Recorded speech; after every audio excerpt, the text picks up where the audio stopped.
시장이 되셨습니다. 네, 축하드립니다. 어떤 요인이 높이 평가받았다고 생각되시나요?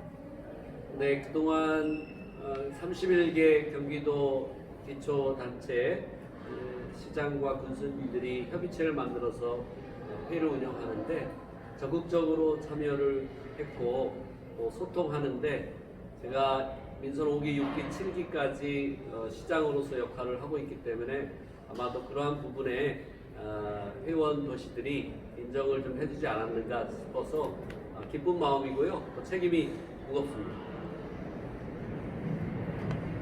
앞으로 경기도시장 군수협의회 회장으로서 협의회를 어떤 방향으로 이끄실 계획이신가요?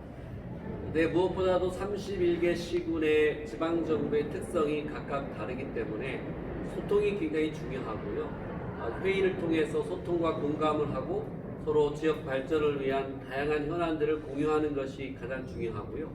또 경기도와 중앙부처의 각각의 행정 문제를 적극적으로 개선 또는 요청하는 사안들을 중심에서 큰 역할을 해야 하는 것이기 때문에 책임감이 무겁고요. 또 실제로 의사 반영이 제대로 될 수 있도록 노력하는 것이 중요하고요. 또 가장 중요한 일이 있습니다. 이제 대한민국의 발전은 지역의 발전이 기본으로 돼야 하는데 그것은 바로 자치분권의 나라가 돼야 하는데 이 자치분권 운동을 제가 중심에서 경기도부터 적극적으로 펼쳐나가고자 합니다. 자치 시대에 시민이 주인이고 살고 있는 주민이 행복할 수 있는 자치분권의 나라, 그것은 바로 경기도에서 힘을 모으고 함께 해야 된다 생각하기 때문에 그 일에 집중할 생각입니다. 네, 경기도 지방 분권을 위해 최선을 다하겠다고 하셨는데 현재 경기도는 남부와 북부 간 차이 그리고 수도권 규제 때문에 어려움이 있습니다. 이에 대한 구체적인 방안이 있으실까요? 수도권 규제는 물론 지방 전체를 보면 큰 문제가 있으나 사안이 좀 다른 경우가 많이 있습니다. 물의 문제도 있고 또 환경의 문제, 여러 사안들이 굉장히 다르기 때문에 일괄적으로 규제를 하는 것보다는 사안에 따라서 살피고 어떤 부분에 있어서는 그것을 열어놔야 되는 그런 문제도 있다 합니다. 그래서 규제와 오로지 규제만이 아니라 또 개방을 통해서 또 활성화시킬 수 있는 지역 경제와 직결된 문제는 개선해야 될 문제도 있기 때문에 각 사안마다 살펴서 그것이 의사 반영이 되도록 적극 노력해 나갈 생각입니다.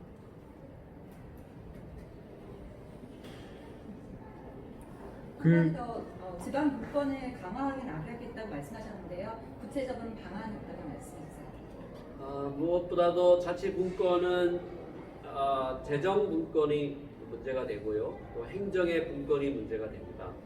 더 나아가서 제도 분권도 이루어져야 하고요. 재정 부분은 지금 8대2 수준의 중앙과 지방의 배분을 7대3을 거쳐서 6대4를 목표로 하는 실제적인 재정 분권이 일어나기 위해서 적극 건의해야 하고요. 그리고 행정과 제도적인 부분은 이번에 기초 출신이 43명이 국회의원이 되었습니다. 이제 기초 출신이 국회의원이 된 만큼 이것이 논의만 그칠 것이 아니라 그들이 기초에서의 경험을 토대로 해서 실제로 자치와 균형이 이루어지도록 기존에 당선된 국회의원들과 함께 협의체를 구성해서 논의를 통해서 실제적인 법안에 반영이 될 수 있도록 노력하는 것이 가장 시급한 문제로 그 실천을 해나갈 것입니다.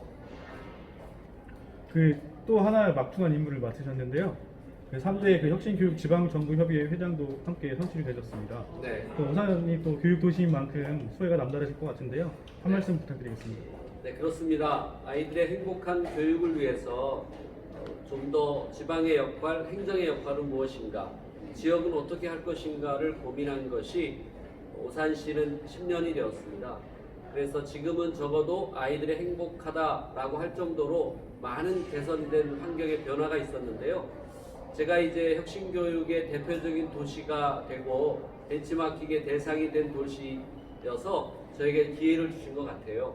그래서 굉장히 많은 지방정부 도시들과 함께 회원도시이기 때문에 이들과 함께 공유를 통해서 정말 나라의 교육 발전 그리고 실제 아이들의 행복한 교육을 선진 교육을 받을 수 있는 환경을 만드는 것에 집중하고 그렇게 되도록 노력해 나갈 것입니다.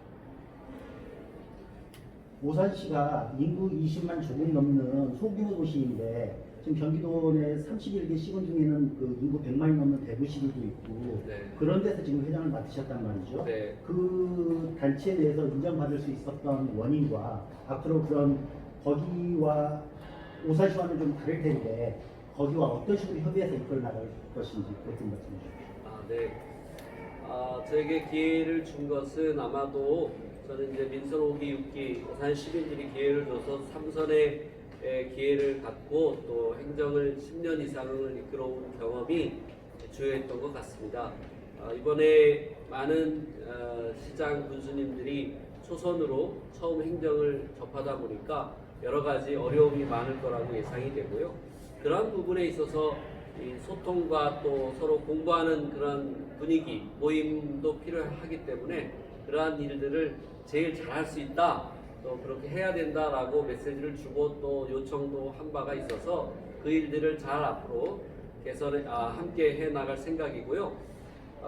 지방 정부라고 하는 것은 인구가 작다고 해서 그 행정이 미비하거나 소홀한 것이 아니기 때문에 큰 규모의 도시는 도시답게 또 작은 규모의 도시는 도시답게 그 환경과 설정이 매우 다르기 때문에 그런 것들을 가장 기초에서 정말로 시민이 원하고 또 시민이 필요한 시스템을 자치 혁신을 통해서 또 시민과 소통을 통해서 좋은 행정을 하는 것이 가장 중요한 가치이기 때문에 그렇게 기초의 규모에 따라서 행정이 차이가 크게 있는 것 같지만 실제로 그렇지 않다라고 저는 믿고 있고요. 그러한 부분에 있어서 제가 24만 오산 시민 시장으로서 31개 시군을 이끌어가는데 큰 문제가 없다고 생각합니다. 다 나온 것 같은데 마지막 더 있으면 네 마지막으로 끝내겠습니다.